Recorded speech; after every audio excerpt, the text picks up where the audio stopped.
नमस्कार, मैं हूं आपके साथ मयंक। देखिए, आज 18 मार्च है, यानी जंग का 19वां दिन। और 19 दिन के बाद हालात ये हैं कि जंग अब पहले के मुकाबले और तेज हो गई है।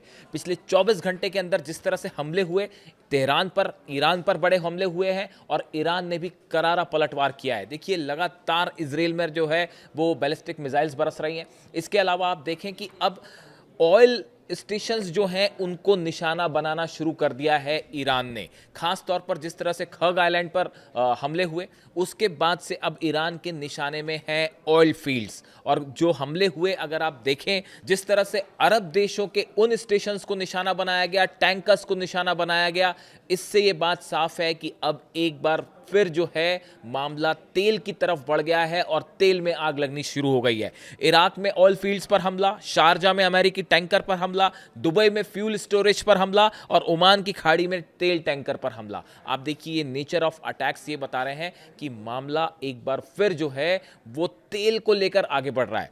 अब देखिए, इसी बीच कुछ बड़ी खबरें आई हैं जो पर्दे के पीछे बड़े डेवलपमेंट्स हुए हैं। बताया ये जा रहा है कि दो देश, अभी पूरी तरह से उनके नाम साफ नहीं हैं, दो देश ऐसे रहे जो पिछले 24 से 48 घंटे में लगातार ये कोशिश करते रहे कि किसी तरह से सीज फायर हो जाए, किसी तरह से ईरान को रोका जाए।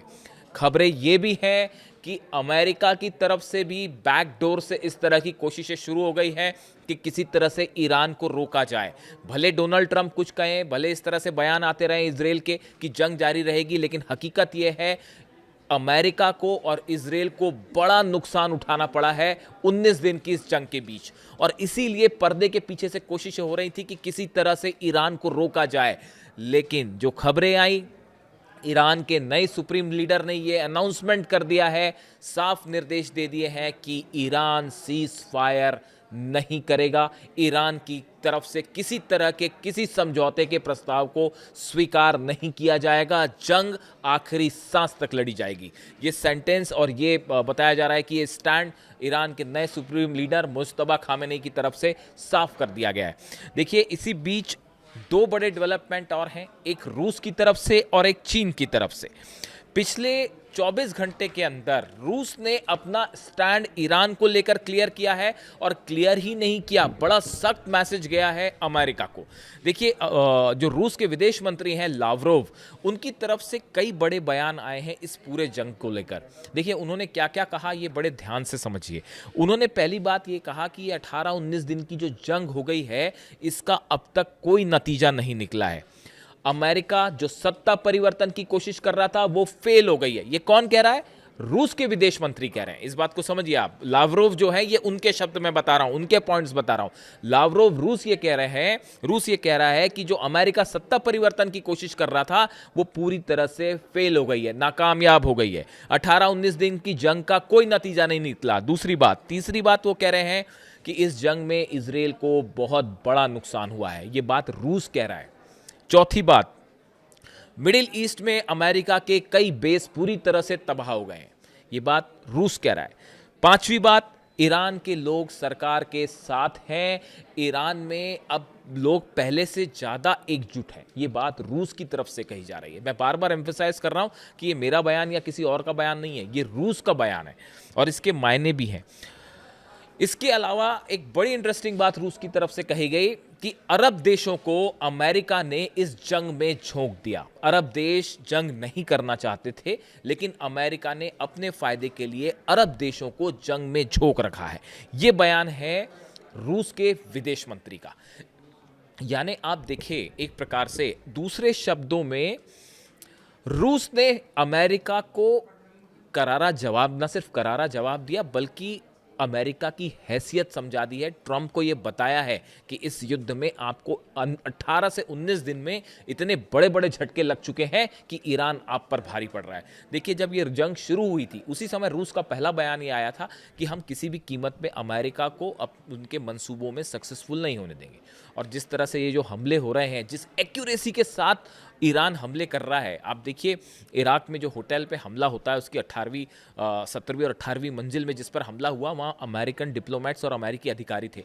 ड्रोन आता है उस बिल्डिंग पर एग्जैक्ट हिट करता है। यानी आप देखिए कितनी एक्यूरेसी के साथ हमले हुए। बहरीन में नेवल बेस जो है वो पूरी तरह से तबाह हो गया। अल उदैद में जो नेविगेशन डोम लगा हुआ था वो पूरी तरह से तबाह हो गया। यानी ये जो हमले हो रहे हैं बड़े प्रिसाइज और सटीक हमले हो रहे हैं। बड़ी साफ बात है रूस और ईरान का जो सैटेलाइट्स हैं वो इसमें मदद कर रहे हैं, नेविगेशन सिस्टम जो है वो मदद कर रहा है। ये बात पहले से ही साफ थी, ये बात अब अमेरिका को भी समझ में आ गई है और इसकी वजह से बड़ी तबाही झेलने को मिली है। इस बीच देखिए रूस की अगर हम बात करें, रूस उन देशों में पहला देश साबित हुआ है जिसने ईरान की मदद के लिए 13 टन इमरजेंसी मेडिकल सप्लाईज भेजे हैं।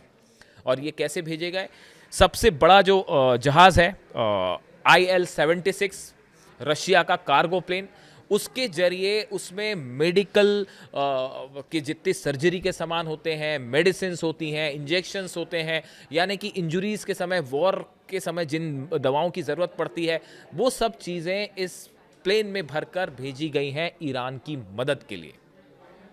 ये कैसे गई हैं? देखिए Azerbaijan, Russia has delivered more than 13 tons of emergency medical supplies to Iran via Azerbaijan as the ongoing conflict between Iran and United States and Israel intensified. जैसे जैसे जंग बढ़ती जा रही है मदद के लिए रूस सामने आया है। The aid package consisting primarily of medicine and essential hospital equipment was dispatched on the direct orders of president Vladimir Putin. ये पूरे मदद की जो सामग्री भेजी गई है ये खुद रूस के राष्ट्रपति व्लादिमीर पुतिन ने आदेश दिया कि ईरान की मदद करिए और जितनी दवाइयाँ चाहिए, जितने सर्जरी के इक्विपमेंट्स चाहिए, जो जो चीज़ चाहिए वो भेजी जाए।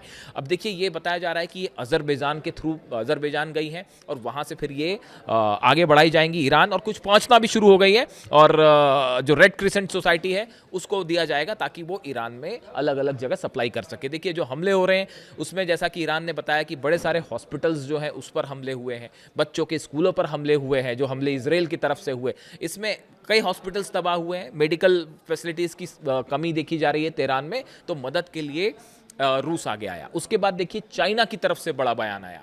चाइना ने भी ऐलान कर दिया है कि हम ईरान की मेडिकल मदद के लिए तैयार हैं और हम अपनी राहत सामग्री जो है वो फौरन ईरान को भेज रहे हैं। ये बयान आया है। China said it will provide humanitarian assistance to West Asia countries including Iran and Lebanon। चीन की तरफ से ये कहा गया है कि हम ईरान और लेबनान को जितनी भी मानवीय सहायता है वो प्रोवाइड करेंगे, मेडिसिन प्रोवाइड करेंगे, और चाइना भी इसके लिए अपना प्लेन भेज रहा है। यानी रूस और चाइना इस मुश्किल घड़ी में ईरान के साथ खड़े हो गए, उन देशों में शामिल हो गए हैं जो मदद के लिए आगे आए हैं।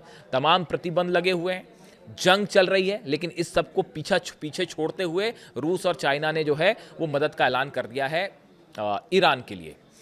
इसी के साथ एक बड़ी खबर ये भी आई है कि चीन की कई अरब देशों से बैकडोर से बात हो रही है और चीन ने उनसे अपील करी है कि ये हालात ऐसे हैं कि आपको ईरान की मदद करनी चाहिए। चीन के जो डिप्लोमैट्स हैं वो अरब देशों के जो प्रमुख हैं उनसे संपर्क में हैं और बार बार चीन की तरफ से ये कहा जा रहा है कि ये हालात ऐसे हैं, इसमें आपको ईरान के साथ खड़े रहना चाहिए, या कम से कम अगर आप ईरान के पक्ष में नहीं हैं तो कम से कम अमेरिका की भी मदद मत करिए। इस तरह की कोशिश लगातार चीन की तरफ से हो रही है। और तो और बताया ये जा रहा है कि किम जोंग उन की तरफ से, नॉर्थ कोरिया के लीडर की तरफ से भी इस तरह की बात कही गई है कि उन्होंने भी ये कहा है कि ईरान के साथ खड़े होना चाहिए सभी देशों को, खास तौर पर मुस्लिम देशों को। देखिए नॉर्थ कोरिया ने हाल ही में अपने न्यूक्लियर रॉकेट्स का टेस्ट किया। जैसे ईरान पर हमले हुए उसके बाद से नॉर्थ कोरिया जो है वो सुपर एक्टिव मोड में है और वो इस बात के लिए बिल्कुल तैयार है कि कभी भी ज़रूरत पड़ सकती है जंग की, और वो अमेरिका के खिलाफ जंग छेड़ने को भी तैयार है। वो तो ये भी कह चुके हैं किम जोंग उन की मैं तो एक मिसाइल मारूं और पूरा इसराइल खत्म कर दूं, इस बात के भी लिए तैयार है। उन्होंने ये भी ऑफर दे दिया ईरान को कि अगर किसी तरह की मिसाइल चाहिए आप हमसे मांगिए, हम मदद के लिए तैयार हैं। ये तमाम बातें हो रही हैं। कहा तो ये भी जा रहा है कि जो माइंस बिछी हैं फारस की खाड़ी में उसमें भी बड़ी मदद की है नॉर्थ कोरिया ने। इस तरह के तमाम दावे युद्ध के बाद पता चलेंगे, कई चीज़ें कंफर्म नहीं भी हो पाती हैं, लेकिन नॉर्थ कोरिया की तरफ से भी अब इस तरह के बयान आए हैं, खासकर किम जोंग उन की तरफ से, और वो इस बात को कह रहे हैं कि ईरान के साथ खड़े होने का वक्त है। और उन्होंने कहा कि जिस तरह से अमेरिका एक के बाद एक देशों पर हमला कर रहा है, ये जो इंपीरियलिस्टिक पॉलिसी है इसका सख्त विरोध होना चाहिए। यानी आप देखिए रूस जो है वो ईरान के साथ मदद के लिए तैयार है, भेज दी है मदद, चीन मदद भेज रहा है, नॉर्थ कोरिया भी इसके लिए तैयार खड़ा हुआ है। यानी आप देखिए, अगर हम ये 19 दिन का हिसाब देखें, इजराइल पर बीती रात एक बार फिर जबरदस्त हमले हुए। इजराइल का आप अपडेट दीजिए, मैंने आपको कल बताया था, अपडेट दूं आपको कि मैंने आपको कल ही बताया था वीडियो में कि अब ईरान की तरफ से जो मिसाइल्स फायर हो रही हैं वो ईरान अपनी बदल बदल के मिसाइल्स का इस्तेमाल कर रहा है। कभी सेजिल मिसाइल फायर हो रही है, उसके अलावा जो है वो खैबर मिसाइल्स फायर हो रही हैं, कद्र मिसाइल फायर हो रही है, ऐसे करके फतेह 2 फायर हो रही है। यानी ईरान ने एक बड़ा मोर्चा खोल रखा है इजराइल के अलग अलग शहरों को टारगेट करते हुए। और इजराइल में बताया जा रहा है कि जिस तरह से ईरान पर हमले हुए, बिल्कुल उसी तर्ज पर इजराइल पर भी हमले हो रहे हैं। हर उस बिल्डिंग को निशाना बनाया जा रहा है जो कि गवर्नमेंट की बड़ी स्ट्रैटेजिक लोकेशन है, या फिर पॉलिटिकल लीडरशिप है उनको निशाना बनाया जा रहा है, या फिर जो आर्मी से जुड़े बेसिस हैं या आर्मी के बड़े अधिकारी हैं इनको निशाना बनाया जा रहा है। जिस तरह से इजराइल ने हमले किए उसी का जवाब देखिए, एक बड़ा हमला परसों हुआ, जैसा कि इजराइल के रक्षा मंत्री काट्स ने दावा किया कि बड़ा हमला इजराइल ने किया। उसके बाद ईरान की तरफ से करारा जवाब मिला और मिसाइल की बौछार कर दी गई। रात भर इजराइल पर जो है वो मिसाइल बरसती रही है और डिफेंस सिस्टम लगातार खत्म हो रहे हैं अमेरिका के और इजराइल के। ऐसे में हालात ये हैं कि जंग अब और तेजी से आगे बढ़ गई। देखिए, इसकी एक बड़ी वजह और है, जिस तरह से फारस की खाड़ी का जिक्र हो रहा था कि अमेरिका जो है अपने सोल्जर्स मरीन्स वहाँ भेज सकता है, ये एक आसान ऑपरेशन नहीं होगा। और ये जो हमले एक बार फिर से हवाई हमले शुरू हुए हैं, अगर आप इस बात को गौर करें, एक बार फिर से अमेरिका और इजराइल ने हवाई हमले तेज कर दिए हैं। इसकी बड़ी वजह है कि जो फारस की खाड़ी वाले ऑपरेशन का प्लान था वो फिलहाल फेल होता दिखाई दे रहा है। जो प्लान अमेरिका ने या ट्रंप ने तैयार किया था कि फारस की खाड़ी का जो एंटर पॉइंट है, एग्जिट पॉइंट है, उस पर कब्जा किया जाएगा, आसपास के इलाकों में बम्बार्डमेंट किया जाएगा, फिर मरीन्स भेजे जाएंगे, ये एक ऐसा ऑपरेशन है जो एक्सपर्ट्स ने बताया डोनाल्ड ट्रंप को, जो सफल होना बेहद मुश्किल है और बड़ी कैजुअलिटी हो जाएगी सोल्जर्स की। इसलिए एक बार फिर जो है वो ये कोशिश शुरू हो गई है कि ईरान की जो लीडरशिप है उसको नुकसान पहुंचाया जाए, जो फैसले ले रहे हैं अधिकारी उनको नुकसान पहुंचाया जाए। लेकिन ये बात अभी तक अमेरिका को समझ में नहीं आई है कि अगर एक लीडर को आप निशाना बनाएंगे तो उसके पीछे 2-3 लेवल की लीडरशिप पहले से ही तैयार है उस पोस्ट के लिए। और ये पॉलिसी कभी सक्सेसफुल नहीं होगी कि आप एक लीडर को नुकसान पहुंचाएं। वहां एक बड़ी संख्या है लीडर्स की, और IRGC ईरान की सेना के हाथ में अब कमान है, और IRGC को पहले से ही क्लियर कर दिया गया है सेना को कि किस तरह से हमले करने हैं। आप पॉलिटिकल लीडरशिप पर हमले करते रहिए, उसका कोई नतीजा नहीं होगा। 31 यूनिट्स में सेना डिवाइडेड है, सब कमांडर्स अलग अलग तय हैं और वो अपनी मिसाइल्स और ड्रोन्स लगातार फायर कर रहे हैं। इस बीच खबर ये भी है कि हर दिन इस जंग के बीच में हर दिन 200 से 300 ड्रोन रोज मैन्युफैक्चर कर रहा है ईरान। यानी वो ड्रोन्स बनाने की इंडस्ट्री है वो अलग काम कर रही है। जैसे जैसे इस्तेमाल होते जा रहे हैं ड्रोन, वैसे वैसे बनते भी जा रहे हैं, और हर दिन 250 से 300 ड्रोन, शायद 136 ड्रोन बनकर तैयार हो रहे हैं। एक लंबी जंग की तैयारी है ईरान की, ये इतनी आसानी से ख़त्म नहीं होगी। और नए सुप्रीम लीडर के इस ऐलान के बाद कि ईरान सीज फायर नहीं करेगा, जो संदेश शायद रूस से आया है, इस बारे में अभी कुछ कहा नहीं जा सकता, लेकिन हो सकता है रूस से आया हो संदेश, लेकिन संदेश बड़ा साफ है और क्लियर है, जंग नहीं रुकेगी। इससे जुड़ा जो भी अपडेट है आप तक पहुंचाऊंगा। वीडियो कैसा लगा कमेंट करके ज़रूर बताइए। Thank you so much.